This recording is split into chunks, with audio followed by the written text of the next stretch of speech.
Ruth Harker was born in 1852 to a family of devout Methodists in a farming community just outside Springfield, Missouri. Her father, Samuel Harker, was a stern man who believed that the rod should never be spared, and her mother, Abigail, was a quiet woman who spent her days in prayer and submission. Ruth grew up in a house where the Bible was read every morning and evening, where laughter was considered frivolous, and where suffering was seen as a pathway to heaven. She learned early that pain could be holy, that sacrifice could cleanse the soul, and that sometimes love meant doing what others could not understand.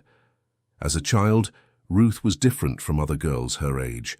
While they played with dolls and chased butterflies through the meadows, Ruth spent her time tending to wounded animals she found in the woods, birds with broken wings, rabbits caught in traps, even a fox with a mangled leg. She would bring them home, hide them in the barn, and nurse them back to health with a tenderness that seemed almost sacred. But not all of them survived, and when they didn't, Ruth would sit with their small bodies and whisper prayers, convinced that their suffering had ended and they were finally at peace. Her father noticed this obsession and called it unnatural. He told her that animals had no souls, that they were put on earth to serve mankind, and that her affection for them was misplaced. But Ruth didn't listen. She believed that all creatures deserved mercy, that suffering should not be prolonged, and that sometimes the kindest thing you could do was to end the pain. It was a belief that would shape the rest of her life in ways she could never have imagined. When Ruth turned 17, her mother fell ill with consumption. The disease ravaged Abigail's body slowly, stealing her breath, her strength, and her dignity. For months, Ruth watched her mother waste away, coughing blood into handkerchiefs, gasping for air in the middle of the night, begging God to take her. The doctors said there was nothing they could do. Her father said it was God's will. But Ruth saw only needless suffering, a prolonged agony that served no purpose. She sat by her mother's bedside every night, reading scripture, holding her frail hand, and wondering why a merciful God would allow such torment. One night, when the pain became unbearable and her mother's cries echoed through the house, Ruth made a decision. She mixed a tincture of laudanum, far more than the doctor had prescribed, and brought it to her mother's lips. Abigail drank it without question, her eyes filled with gratitude and exhaustion. Within an hour, her breathing slowed. Within 2, it stopped altogether. Ruth sat beside her mother's body in the darkness, feeling neither guilt nor grief, only a profound sense of peace. She had ended her mother's suffering. She had given her the mercy that God had withheld. She had saved her. Her father found Abigail cold and still the next morning. The doctor called it a blessing, said she had finally found rest. The townspeople offered their condolences and spoke of God's mysterious ways. But Ruth knew the truth. She had taken a life, and in doing so, she had discovered something powerful, something that felt like purpose. She had learned that mercy could take many forms, and sometimes the greatest act of love was to bring an end to suffering. It was a lesson she would carry with her for the rest of her days, a seed planted deep in her soul that would grow into something dark and undeniable. In the months following her mother's death, Ruth became more withdrawn. She attended church services with her father, listened to sermons about sin and salvation, and sang hymns with the congregation. But inside, she felt a growing distance from the faith she had been raised in. The God they worshipped seemed cruel to her, a deity who demanded suffering as proof of devotion, who tested his followers with pain and loss, who turned a blind eye to agony. Ruth began to believe that true mercy was not waiting for God to act, but taking matters into your own hands. She believed that some people were beyond saving in this world, and that the kindest thing you could do was to send them to the next. She didn't speak of these thoughts to anyone. She kept them locked inside, hidden beneath a mask of piety and obedience. But they were there, growing stronger with each passing day, waiting for the moment when they would finally be set free. And that moment was coming, sooner than anyone could have imagined. In the spring of 1870, Ruth Harker married a man named Thomas Garrett. He was a carpenter by trade, a widower with kind eyes and a gentle disposition. He had lost his first wife to childbirth 3 years earlier and was raising his young daughter Clara on his own. The townspeople thought it was a good match. Ruth was known as a dutiful woman, quiet and devout, and Thomas needed a wife to help care for his child.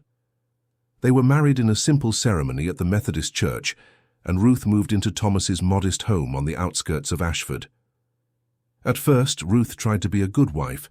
She cooked meals, mended clothes, and kept the house clean. She read bedtime stories to Clara and tucked her in at night.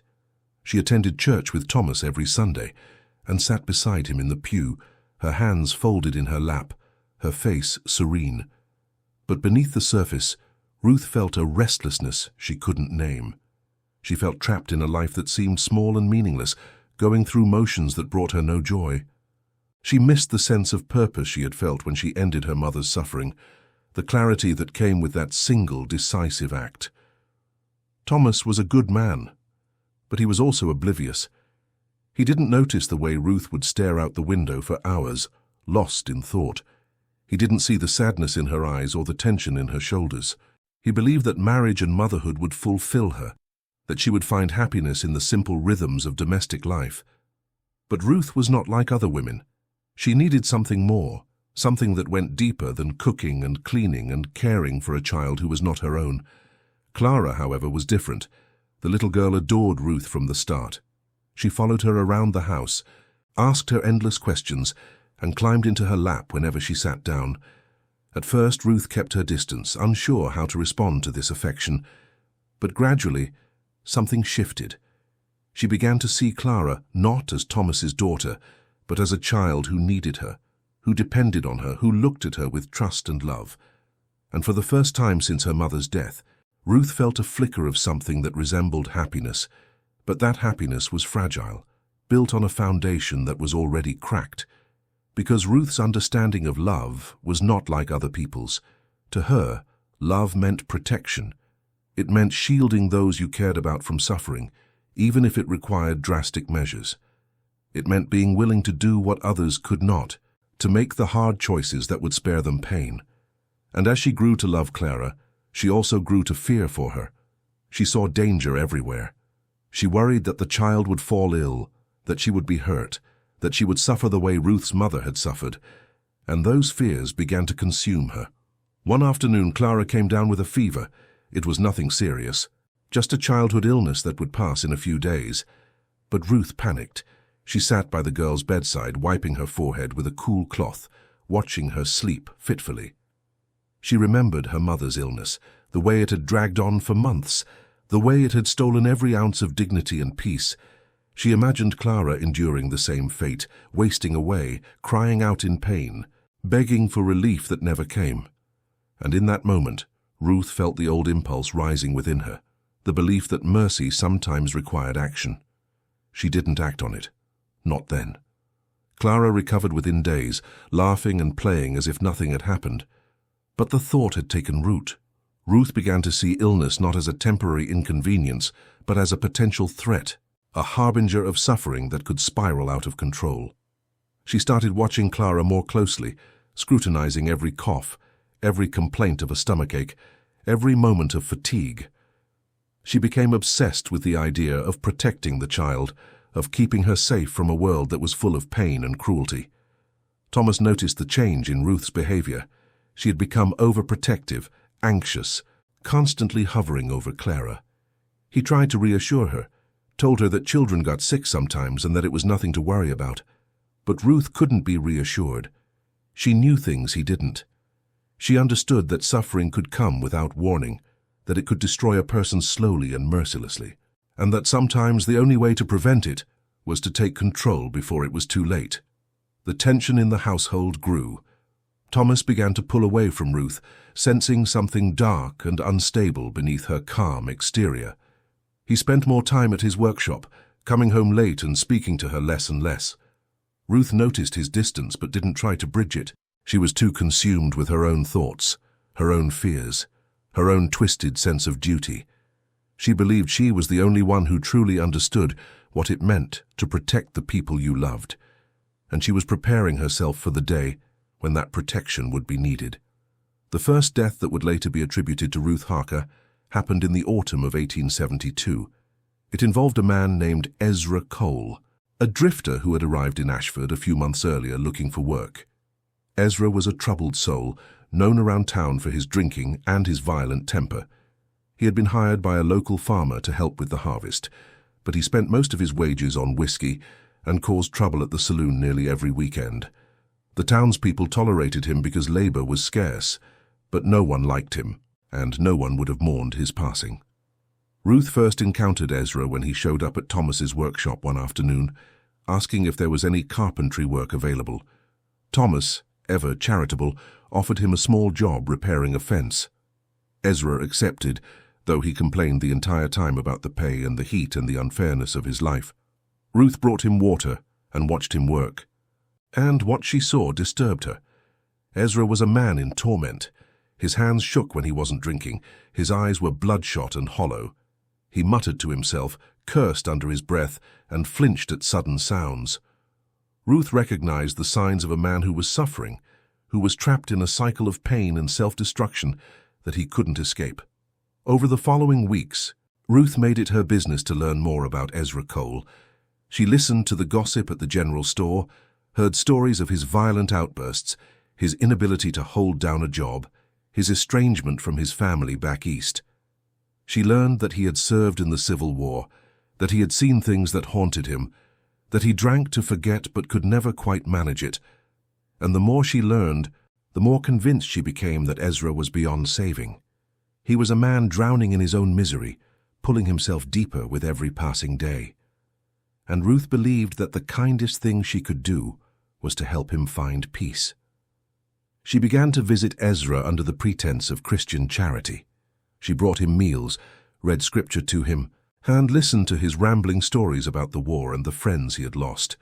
Ezra seemed grateful for the attention, though he never stopped drinking and never seemed to improve. Ruth observed him carefully, noting his habits, his routines, the times when he was most vulnerable. She was patient, methodical, waiting for the right moment to act. And that moment came on a cold October evening, when Ezra stumbled back to the boarding house where he rented a room, too drunk to notice Ruth following him in the shadows. She waited until he had passed out on his bed, still fully clothed, reeking of whiskey and sweat. Then she slipped into his room, quiet as a ghost. She had brought a pillow with her, soft and white and innocent-looking. She stood over Ezra for a long moment, watching his chest rise and fall, listening to his labored breathing. She felt no anger, no hatred, only a deep and abiding sense of purpose. She was doing what needed to be done. She was ending his suffering. She was saving him from himself. Ruth pressed the pillow over Ezra's face and held it there, with a strength born of conviction. He stirred briefly, his body jerking in confusion, but he was too drunk and too weak to fight back. Within minutes it was over. His body went still, his breathing stopped, and the room fell silent. Ruth removed the pillow, smoothed his hair, and arranged his body to look as if he had simply died in his sleep. Then she slipped out of the room and walked home through the darkness, her heart steady, her conscience clear. The next morning, Ezra Cole was found dead in his bed. The town doctor, an elderly man named Dr. Whitmore, examined the body and concluded that Ezra had died of heart failure brought on by years of heavy drinking. No one questioned the diagnosis. No one suspected foul play. Ezra was buried in the town cemetery with no mourners and no ceremony. Just another nameless drifter who had met an unremarkable end. But Ruth knew the truth. She had taken a life, and in doing so, she had given Ezra something he could never have found on his own. She had given him peace. In the days that followed, Ruth felt a sense of calm she hadn't experienced in years. She had acted on her beliefs, had done what she knew was right, and the world had not collapsed. No one had suspected her. No one had questioned her. She had been invisible, just another pious woman going about her charitable work, and she realized that she could do it again, that there were others like Ezra, people who were suffering, people who were beyond help, people who needed saving, and she was the one who could save them. Thomas noticed a change in Ruth's demeanor. She seemed lighter, more content, almost serene. He attributed it to the passage of time, to her finally settling into their marriage. He didn't know what she had done. He didn't know what she was capable of. And Ruth intended to keep it that way, because she had found her purpose, her calling, her reason for being. She had become an angel of mercy, a deliverer of peace, a savior of lost souls. And she was just getting started. Over the next several years, Ruth Harker became known throughout Ashford as a woman of extraordinary compassion. She visited the sick, comforted the dying, and prayed with those who had lost hope. She was a familiar presence at the bedsides of the suffering, always arriving with a basket of food, a kind word, and an offer to sit with them through their darkest hours. The townspeople admired her devotion, calling her a saint, a blessing, a living example of Christian charity. But what they didn't know, what they couldn't see, was that Ruth's mercy had a darker edge.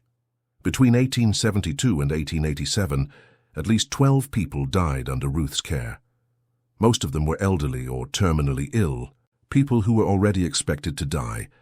Their deaths were attributed to natural causes, to the inevitable progression of disease, to the will of God.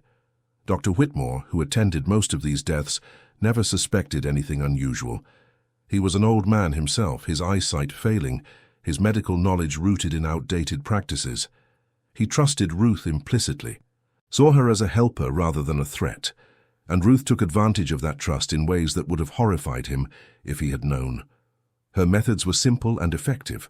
A pillow held over the face of someone too weak to resist, an overdose of laudanum mixed into tea or broth, a slight pressure on the throat of someone already struggling to breathe. She never left marks. She never aroused suspicion. She was careful, patient, and utterly convinced of her own righteousness.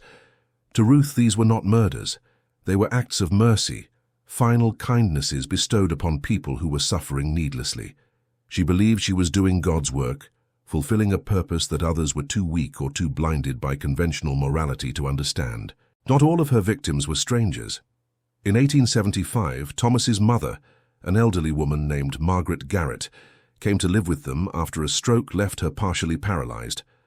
Margaret was a difficult woman, bitter and demanding, prone to angry outbursts and cruel comments. She resented her dependence on others and took her frustration out on Ruth, criticizing her cooking, her housekeeping, her inability to bear Thomas a child. Ruth endured the abuse in silence, maintaining her composure, playing the role of the dutiful daughter-in-law. But inside, she was calculating. Margaret's condition worsened over the months. She developed bed sores, lost the ability to speak clearly, and required constant care. Dr. Whitmore told Thomas that his mother might linger for years in this state, unable to improve but also unable to die. Ruth watched the old woman suffer, saw the humiliation in her eyes, the frustration that came with every failed attempt to communicate. And Ruth decided that Margaret deserved better than this slow deterioration, this undignified decline. She deserved peace.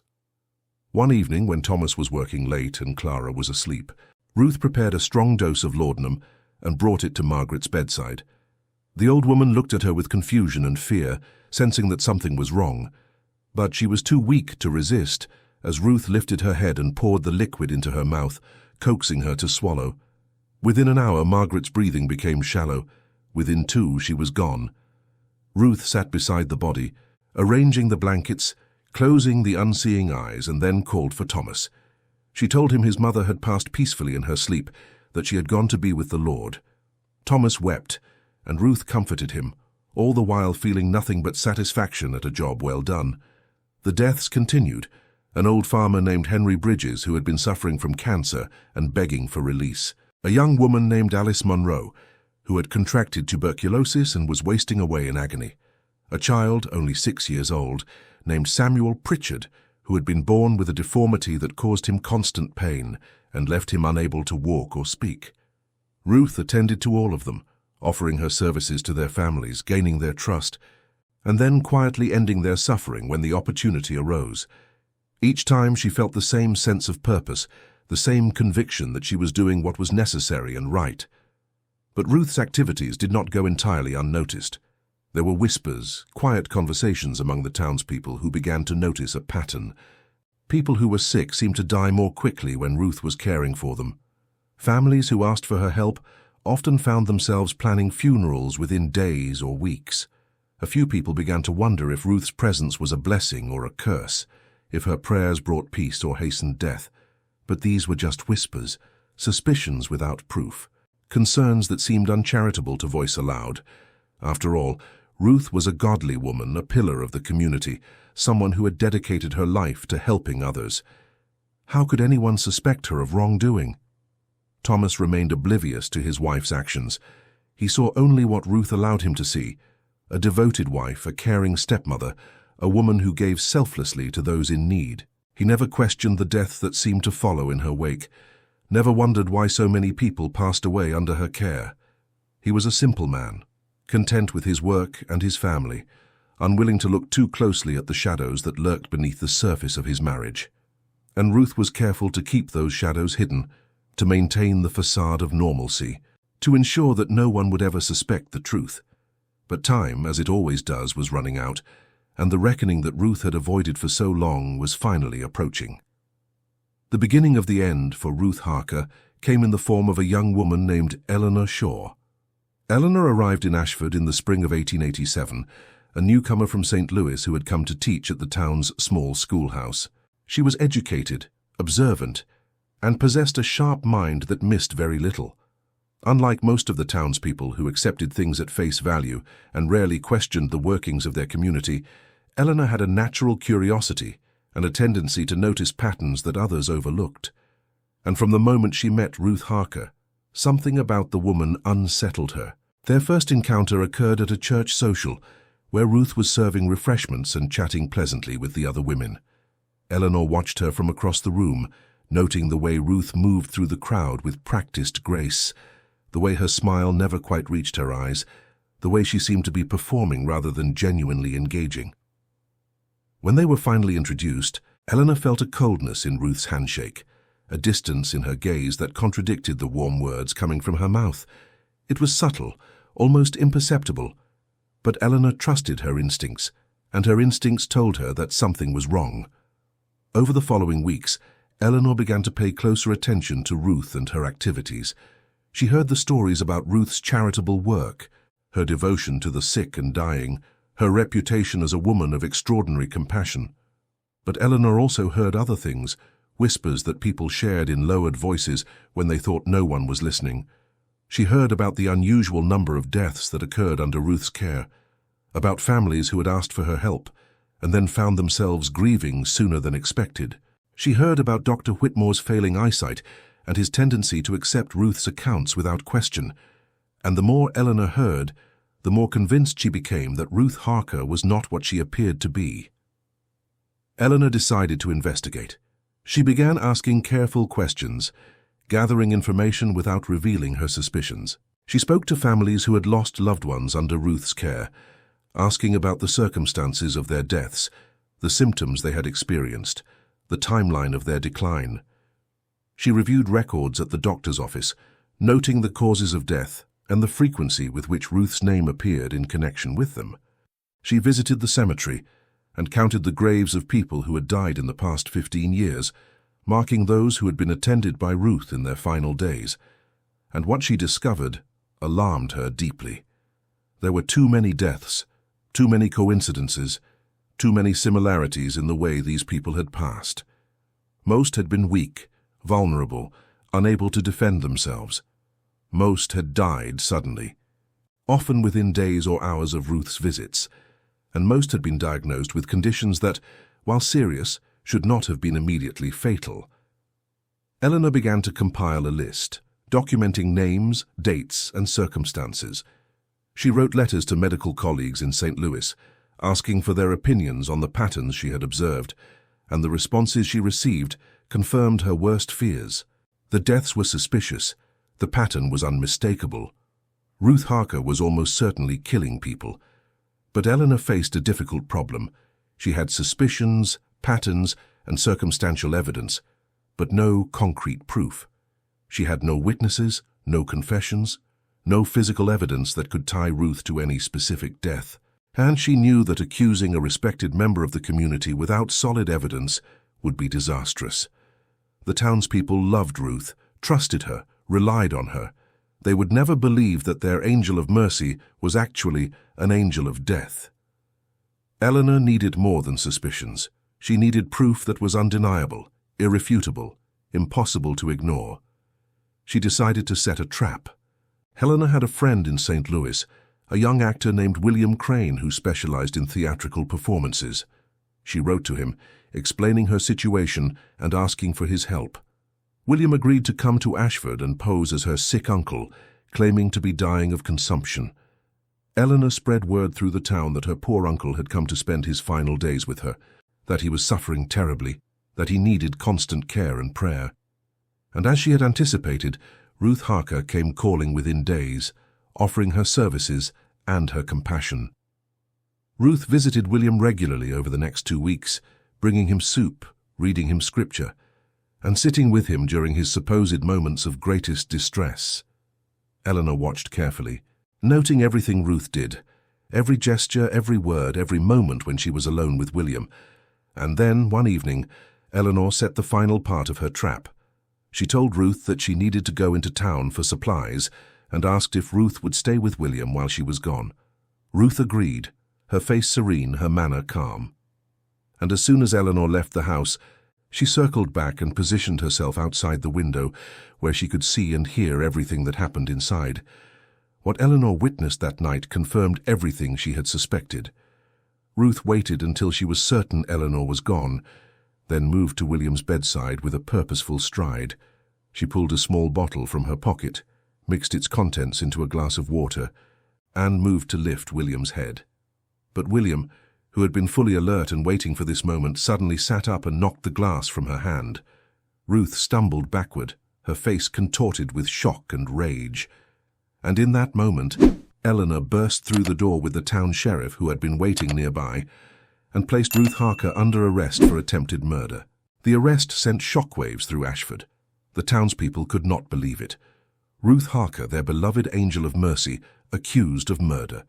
It seemed impossible, absurd, a terrible mistake.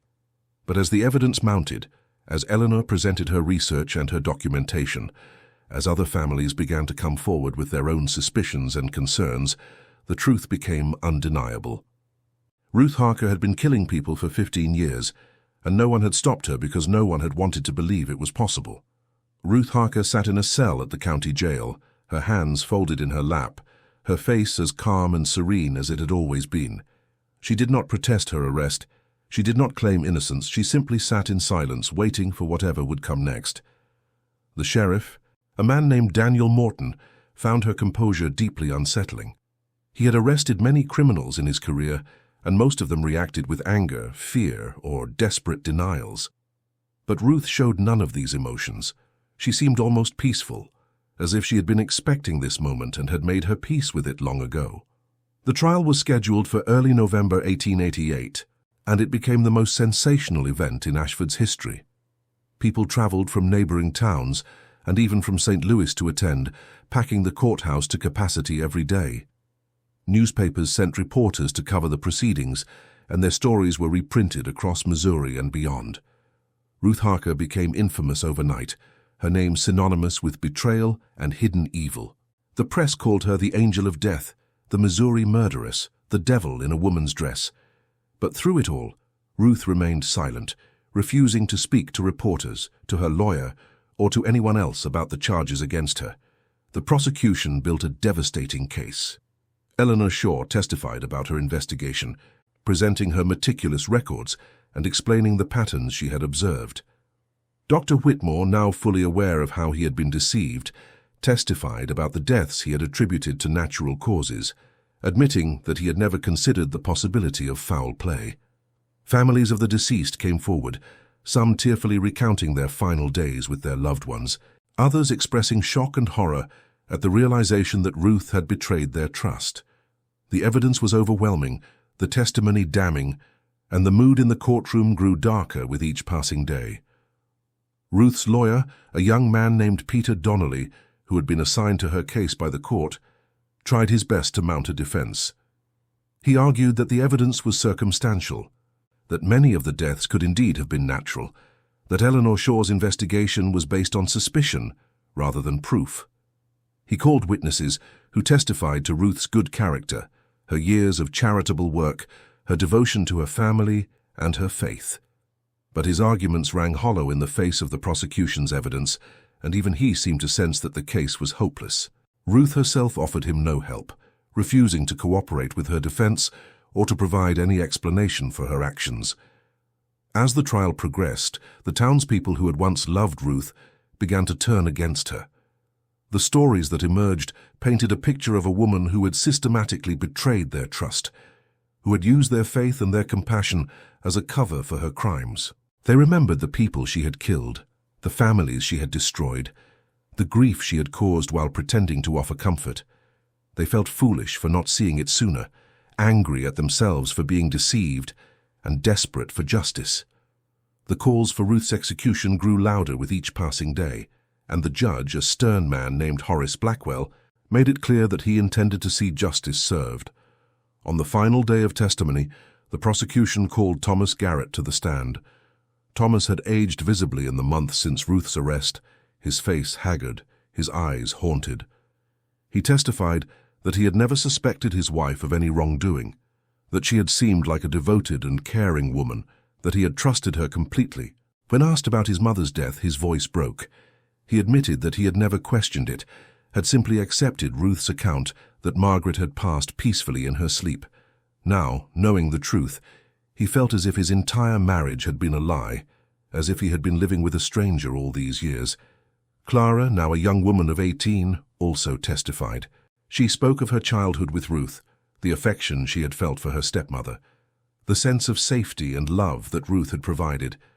But she also spoke of moments that now seemed sinister in retrospect, the times Ruth had seemed overly concerned about her health, the way she had watched Clara with an intensity that bordered on obsession, the feeling that Ruth's love had always been tinged with something darker and more possessive. Clara wept as she testified, mourning not just for the victims, but for the loss of the woman she had believed Ruth to be. After 2 weeks of testimony, the prosecution rested its case. The defense, having little to work with, called only a handful of character witnesses and then also rested. The judge instructed the jury on the law, explaining the elements of murder, the standards of proof, and their responsibility to weigh the evidence carefully. The jury deliberated for less than 3 hours before returning with a verdict. Ruth Harker was found guilty on 12 counts of murder. The courtroom erupted in a mix of cheers and sobs, and Ruth, for the first time since her arrest, showed a flicker of emotion. Not fear or regret, but something that almost looked like relief. Judge Blackwell scheduled sentencing for the following week, and the entire town waited with bated breath to hear what punishment Ruth would receive.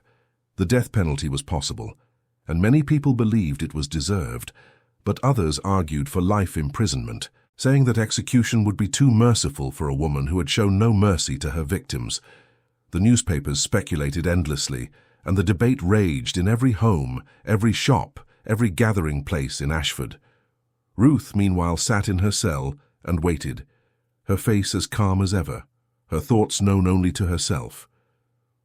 On the day of sentencing, the courthouse was even more crowded than it had been during the trial. People stood shoulder to shoulder, filling every available space, desperate to witness the moment when Ruth Harker would finally face justice. The atmosphere was electric, charged with anger and anticipation, and a hunger for closure that had been building for months. Ruth was led into the courtroom in shackles, her head held high, her expression unreadable. She took her seat beside her lawyer and waited in silence as Judge Blackwell prepared to deliver his sentence. The judge began by addressing the court, speaking of the gravity of Ruth's crimes and the profound betrayal she had committed against the people of Ashford. He described her actions as a perversion of charity, a mockery of faith, and a violation of the sacred trust that existed between caregivers and those in their care. He spoke of the victims, naming each one, recounting their suffering and their deaths, and acknowledging the pain their families had endured. His voice was measured and firm, carrying the weight of both sorrow and righteous anger.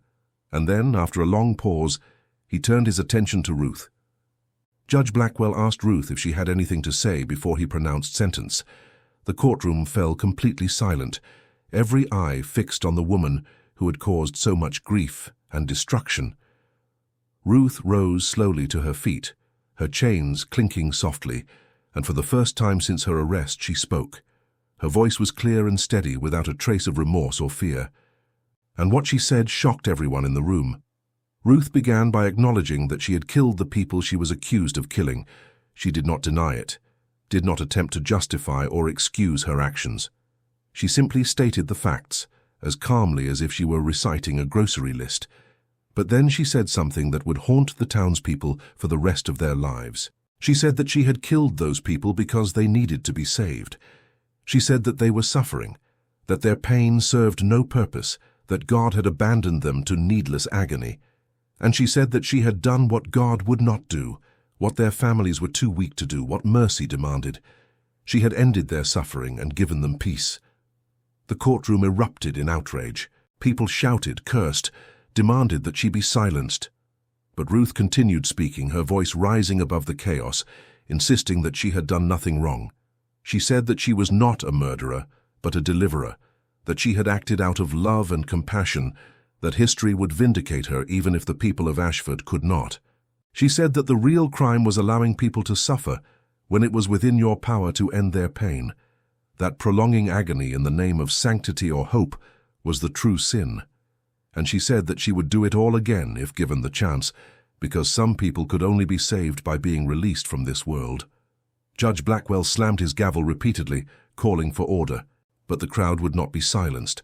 The bailiffs had to physically restrain several people who tried to rush toward Ruth, their faces contorted with rage. Thomas Garrett sat in the back of the courtroom, his head in his hands, unable to look at the woman he had once called his wife. Clara wept openly, her shoulders shaking with sobs. Aunt Eleanor Shaw watched Ruth with a mixture of horror and fascination, realizing that she was witnessing something rare and terrible, a killer who genuinely believed she was righteous. When order was finally restored, Judge Blackwell pronounced sentence. He condemned Ruth Harker to death by hanging, to be carried out within 30 days. He said that her crimes were among the most heinous he had ever encountered, that her complete lack of remorse demonstrated her unfitness to live among civilized people, and that her execution would serve as both justice for the victims and a warning to others who might be tempted to commit similar acts. The crowd cheered as Ruth was led from the courtroom, but she did not react. She walked with her head high, her face serene, as if the sentence meant nothing to her. In the days that followed, Ruth was visited by several clergy members who tried to persuade her to repent, to acknowledge her sins and seek forgiveness before her execution. But Ruth refused. She told them that she had nothing to repent for, that God would understand her actions even if they could not, that she had acted according to a higher morality that transcended their small-minded rules. The ministers left her cell frustrated and disturbed, convinced that Ruth's soul was beyond salvation. But Ruth did not care about their opinions. She had made peace with her choices long ago, and she was prepared to face whatever came next. The date of execution was set for December 1st. As the day approached, the town buzzed with anticipation and dread. Some people believed that Ruth deserved to die, that it was the only appropriate punishment for her crimes. Others felt uneasy, wondering if executing her would make them complicit in the very thing they condemned, if taking her life would somehow validate her twisted philosophy. But the law was clear, and the sentence would be carried out. Ruth Harker would hang for her crimes, and Ashford would finally be able to move forward. Ruth spent her final days in quiet contemplation. She wrote letters to Thomas and Clara, though she knew they would probably never read them. She prayed, though not for forgiveness or mercy, but simply because it brought her comfort. She ate little and slept even less, her mind occupied with thoughts she shared with no one. And as the 1st of December dawned cold and grey, Ruth Harker prepared to face her death with the same calm certainty that had defined her life. The gallows were erected in the courtyard of the county jail, a stark wooden structure that stood against the winter sky like a monument to justice and retribution. A crowd had gathered before dawn, hundreds of people who wanted to witness Ruth Harker's execution, to see the woman who had terrorized their community finally brought to account. The atmosphere was somber but charged, a mixture of satisfaction and unease, as if the townspeople were not entirely sure how to feel about what was about to happen. Sheriff Morton and his deputies kept the crowd at a distance, maintaining order while final preparations were made. Ruth was brought from her cell just after sunrise. She wore a simple grey dress and had refused the hood that was traditionally placed over the condemned's head. She wanted to see everything, to face her death with open eyes. The minister who had been assigned to accompany her to the gallows walked beside her, offering prayers that Ruth did not acknowledge. Her face was pale but composed, her steps steady as she climbed the wooden stairs to the platform. The executioner, a man hired from another county, waited beside the noose, his face hidden behind a black mask. As Ruth stood on the platform, Judge Blackwell stepped forward to read the official sentence one final time. His voice carried across the courtyard, formal and solemn, recounting Ruth's crimes and the judgment that had been passed upon her. The crowd listened in silence, their faces reflecting a range of emotions: anger, sadness, curiosity, and in some cases, a disturbing eagerness to see justice done. When the judge finished, he asked Ruth if she had any final words, and Ruth, true to herself until the very end, spoke once more. She addressed the crowd directly, her voice clear and unwavering. She said that she understood they saw her as a monster, as someone who had committed unforgivable acts, but she insisted that they were wrong, that they did not understand the true nature of mercy, that they clung to life even when life had become unbearable. She said that the people she had killed were grateful, that in their final moments they had found peace, that she had given them something their families and their God had denied them, and she said that one day, when they themselves faced suffering and watched their loved ones endure agony, they would understand why she had done what she did. The crowd reacted with fury. People shouted insults, threw stones that the deputies intercepted, demanded that she be silenced and hanged immediately. But Ruth did not flinch. She looked out over them with something that resembled pity, as if she felt sorry for their inability to see the world as she did. And then, without another word, she turned to the executioner and nodded, indicating that she was ready. The noose was placed around her neck, the knot positioned carefully behind her left ear. Ruth closed her eyes briefly, took a deep breath and then opened them again, staring straight ahead. Sheriff Morton gave the signal. The executioner pulled the lever. The trapdoor beneath Ruth's feet opened with a sharp crack, and she dropped through the opening. The fall was calculated to break her neck instantly, to ensure a quick and relatively painless death. But something went wrong. The rope was slightly too long, or Ruth's weight was slightly less than anticipated, or some other miscalculation occurred. Ruth did not die immediately. She hung there, her body jerking and twisting, her face contorting in agony, struggling for breath that would not come. The crowd gasped in horror, some people turning away, others watching in morbid fascination as Ruth Harker slowly strangled to death. It took almost 7 minutes for Ruth to die.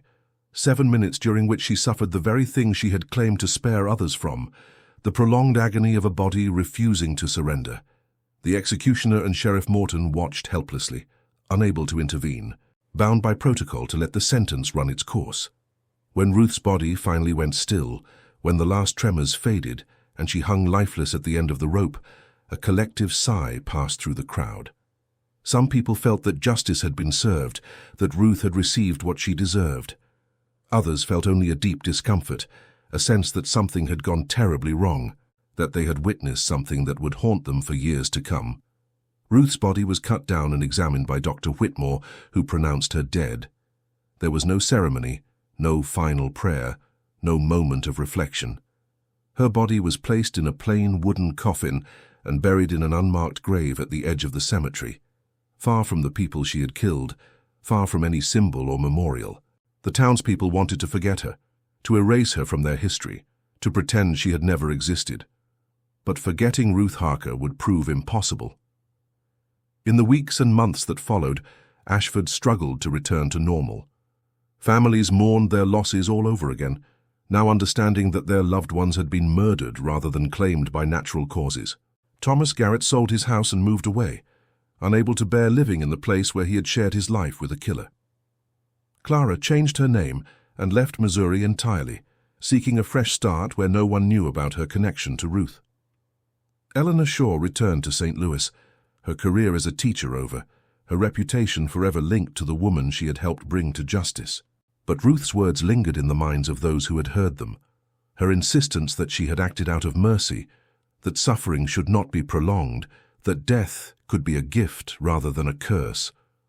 Some people found themselves thinking about those words late at night, when they sat beside the beds of dying loved ones, when they watched pain that seemed endless and purposeless, and they wondered in moments they would never admit to anyone if Ruth Harker had been right.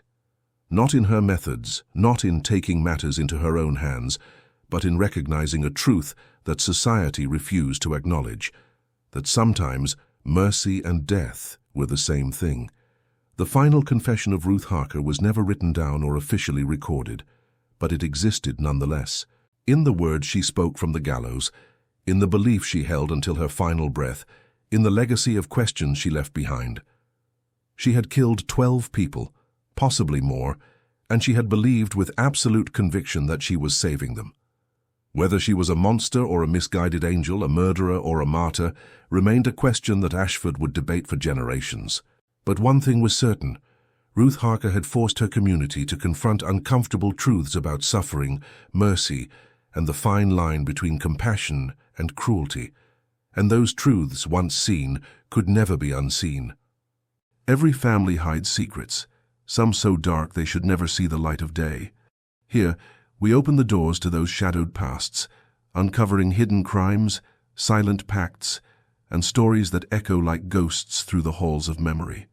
If you've made it this far, it means you also carry that forbidden curiosity. So don't hesitate. Subscribe to the channel now, turn on the bell, and follow our next revelations. Because every day, new secrets emerge, and only those who dare to face the truth remain to hear them.